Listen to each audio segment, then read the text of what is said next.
L'invité de la matinale. KTO Radio. C'est une thématique absente de la campagne des législatives qui se termine ce soir, l'écologie. Vous l'avez peut-être remarqué, les candidats n'en parlent que très peu, alors qu'un quart des Français dit être inquiets face à l'ampleur de la crise climatique. Quels sont les enjeux? Quelle politique écologique aujourd'hui en France? Ne perdons pas de temps, on en parle ce matin avec notre invité, le père jésuite Xavier de Bénazet. Bonjour. Bonjour. Merci d'être avec nous sur KTO Radio et d'apporter votre lecture sur le sujet. Vous êtes à la base ingénieur agronome et coordinateur aujourd'hui du projet d'éco-centre spirituel au Châtelard. Pour débuter, rappelez-nous en quelques mots les principes de l'écologie intégrale portés par le pape François. Oui, volontiers, d'autant qu'en fait, elles vont guider notre petit entretien ce matin.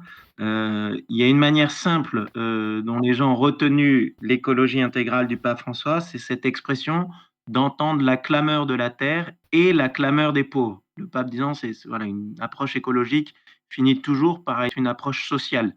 Donc, on peut garder ça en tête en se disant, ben voilà, comment cette mise en œuvre de prendre soin et de la terre, des autres êtres vivants et des plus pauvres est mise en œuvre. Voilà, clameur de la terre, entendre la clameur de la terre et la clameur des pauvres.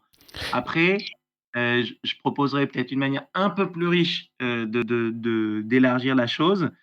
C'est que le pape dit, ben voilà, nos vies sont tissées de 4 relations fondamentales à soi-même, aux autres humains, à nos frères et sœurs sur cette planète, dans notre pays, aux autres vivants, à la création, et puis à Dieu, en disant, bah, la relation à Dieu pour un croyant, puis pour un chrétien, est celle qui crée les autres, qui les maintient en vie et qui leur donne un sens. Mmh. Et donc là, la question peut être, bah, comment, je prends et comment collectivement et comment comme société avec là des échéances politiques, nous allons prendre soin, de ces 4 relations fondamentales. Réfléchir à son style de vie, à ses idéaux, c'est ce à quoi invite notamment l'écologie intégrale. Avez-vous le sentiment que cette interrogation soit assez mise en avant aujourd'hui dans la société? Alors, dans la société au sens large, oui, en fait, beaucoup d'acteurs, différents, ont pris, le sujet au sérieux. Je crois qu'on peut se réjouir. Alors on en est toujours, par un certain côté, à de la sensibilisation.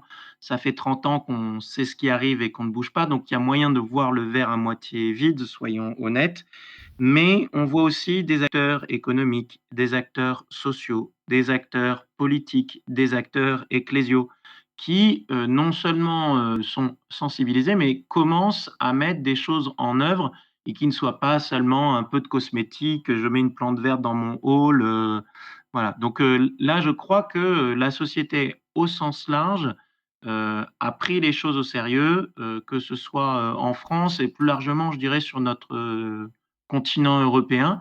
Et la voix du pape et la voix des chrétiens, là-dedans a joué, sans être la voix majeure, mais a joué en particulier au moment des négociations climat à Paris en 2015. Le pape avait sorti l'encyclique Laudato Si 6 mois avant pour contribuer au débat, et l'influer, et ça, on peut dire que ça a marché. Voilà, ce texte a été reçu par le monde chrétien et très largement par le monde, non chrétien autour de nous. Et il était également invité à la dernière COP qui se déroulait à Dubaï. Père Xavier de Bénazet, la réflexion autour du changement climatique tourne principalement sur les émissions de gaz à effet de serre en France aujourd'hui. Quelles conséquences a le rejet en très grande quantité du CO2? Alors, bah, le CO2, plus on en rejette, plus en fait on crée une épaisseur, de couette autour de la planète et donc plus la planète a chaud. Voilà, donc c'est assez simple. Donc, et la planète a chaud, ça a des conséquences, très directes. On a connu, nos étés très secs et cetera, mais aussi, des excès de pluie, des typhons, des déserts qui avancent.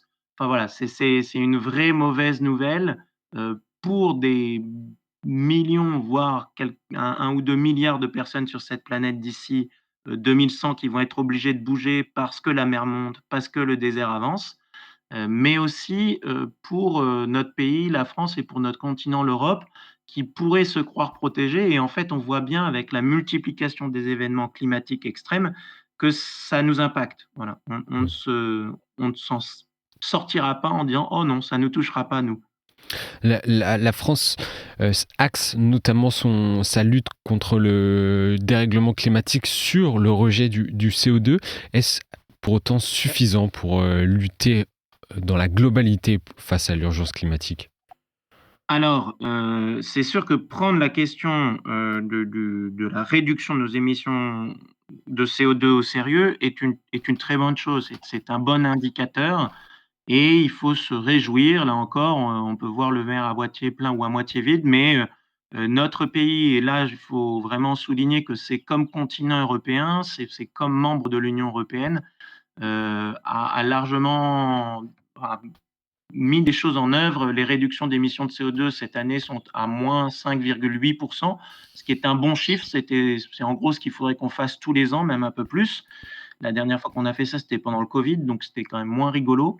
Mmh. Donc là, on a raison de le faire. Cependant, ça n'est pas assez, et là, on peut s'intéresser à ce que le dicaster, donc on va dire le ministère du développement intégral du Vatican a fait comme travail avec un institut de recherche, le Stockholm Resilience Center en Suède, pour dire, bah voilà, ces scientifiques ont développé une approche qui s'appelle les 9 frontières planétaires, en disant le climat est un sujet essentiel, mais n'est qu'une seule des frontières que nous sommes en train de dépasser, où nous sommes en train de créer des déséquilibres euh, très importants, voire trop importants au niveau de la planète entière.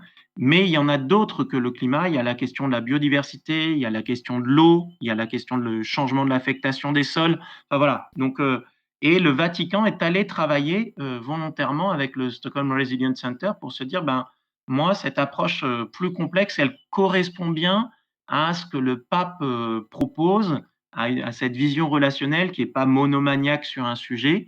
Bah, travaillons ensemble, voyons comment on peut inviter les institutions chrétiennes, les communautés catholiques à rentrer dans cette approche des 9 frontières planétaires. Et à la lumière de ce constat, quelles sont vos attentes en matière d'écologie aujourd'hui en France?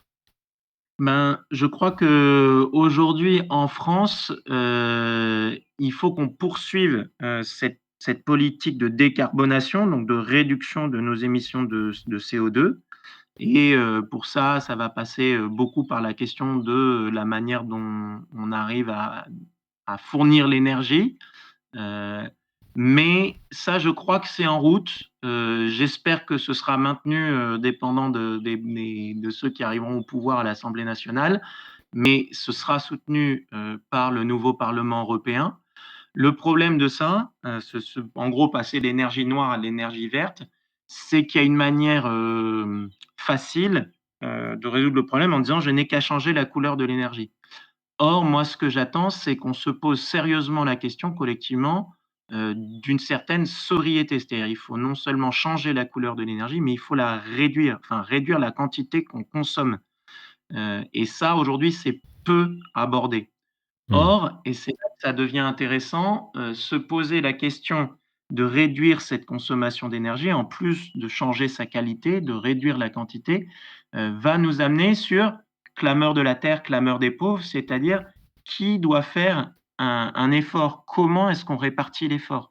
Et on ne peut pas, demander le même effort à quelqu'un aujourd'hui en France, qui vit au SMIC, voilà, et bah, quelqu'un qui gagne 4, 5, 6 fois plus. Il faut qu'on répartisse équitablement, d'autant que, en moyenne, les plus pauvres émettent moins de CO2. Voilà, Mmh. donc on ne peut pas leur demander le même effort. Voilà, donc c'est quelque chose d'important de ce côté-là. Justement, on parlait de pouvoir d'achat en début de semaine avec Caritas France. La nécessité de boucler les fins de mois avec quelque chose dans le frigo prend souvent le dessus sur la question de l'écologie. Fin de mois versus fin du monde, on l'entend assez régulièrement. Comprenez-vous que pour certains, l'écologie ne soit pas une priorité? Alors, je le comprends tout à fait, et donc et dans les choix de consommation qu'on va faire, et puis, à un moment quand il faut, voter. Maintenant, c'est sûr que là, il y a court terme, long terme, et en tout cas, c'est bien de se poser, et si on opte plutôt pour des choses court terme, ce que je peux très bien comprendre, ben, c'est de le faire en conscience. Maintenant, en fait, opposer l'un et l'autre, me semble parfois un peu réducteur et alors, moi, il y a un autre champ où j'aimerais bien qu'on on s'y mette collectivement, au niveau européen et puis au niveau français, c'est sur la question de notre agriculture. On a un pays, la France, qui est absolument magnifique, qui a une des traditions agricoles incroyables, qu'on spécialise et qu'on tend à appauvrir, au fur et à mesure des années avec un nombre d'agriculteurs qui se réduit beaucoup. Or là-dessus, il y aurait une activité comme la sécurité sociale de l'alimentation qui me semble très intéressante à expérimenter et qui consiste à dire, en gros, on va donner à chaque Français, comme il y a de même une sécurité sociale pour la santé, eh bien, on va cotiser ensemble et ceux qui gagnent plus cotiseront plus pour que chacun ait un budget pour aller acheter de l'alimentation saine, mais à des prix raisonnables, au niveau national. Voilà. On crée une sécurité sociale de l'alimentation. Et là, pour moi, on entend la clameur de la terre et la clameur des tauves. On promeut une Mmh. agriculture respectueuse du sol, on promeut un travail digne pour des agriculteurs et des agricultrices qui ont du mal à vivre de leur travail, et en même temps, on permet à des gens, y compris qui ont du mal à boucler les fins de mois, d'avoir une alimentation saine. Et vous aviez utilisé l'image du frigo, voilà, d'avoir un frigo plein, pas surplein d'abondance et de malbouffe, mais plein, comme il doit l'être, d'une alimentation saine qui prend soin d'eux, qui prend soin de ceux qui produisent la nourriture et qui prend soin de la terre. Et une dernière question, Père Xavier de Bénazet. Le centre au Châtelard que vous coordonnez propose des retraites spirituelles pour la conversion écologique. Sentez-vous que la prise de conscience écologique se traduit de plus en plus en actes aujourd'hui? Alors oui, je le vois, dans des projets, non chrétiens auxquels j'ai pu participer comme le campus de la transition. C'est-à-dire que, un certain nombre de gens viennent dans ce lieu qui est en Seine-et-Marne avec le désir, de changer de vie concrètement, se posant des questions sur leur travail et ils viennent au campus de la transition parce que il y a des gens qui vivent là, qui accueillent, on peut être en immersion, baigner dans leur vie et quelque part au Châtelard, cet écocentre spirituel à côté de Lyon où les jésuites, donnent des retraites spirituelles depuis plus de 100 ans avec des religieuses et des laïcs, eh bien, on voit des chrétiens avec ce même désir, voilà, qui disent: «Ah dans l'église, j'entends, peu parler de cette question d'écologie ou très vaguement et moi, ça me pose des questions sur le sens de mon travail, sur ce que je vais faire après mes études, sur, mon niveau de vie, la manière dont je partage, des désirs d'habitat partagé, chrétien. Donc je viens là, et j'ai besoin de prendre du temps avec le Seigneur pour choisir, où est-ce que je vais aller. La tradition des exercices spirituels de saint Ignace m'a l'air d'être utile pour ça et comme vous essayez de vivre ça, de mettre des choses concrètes en œuvre, le tout est cohérent. Donc j'ai envie de venir, prier, discerner et me poser, dans la création auprès du créateur, dans un lieu comme le Châtelard. Et pour les personnes qui sont peut-être intéressées ou curieuses de découvrir ce lieu, je donne le lien du site châtelard-du-6 sj.org. Merci beaucoup, Père Xavier de Bénazet, d'avoir été avec De nous ce rien. matin pour parler des enjeux écologiques à la lumière des élections législatives qui, je le rappelle, pour le premier tour, se déroulent dimanche. Merci à vous et bonne journée. Voilà. Bonne matinée, allez bien voter. Merci beaucoup, Père.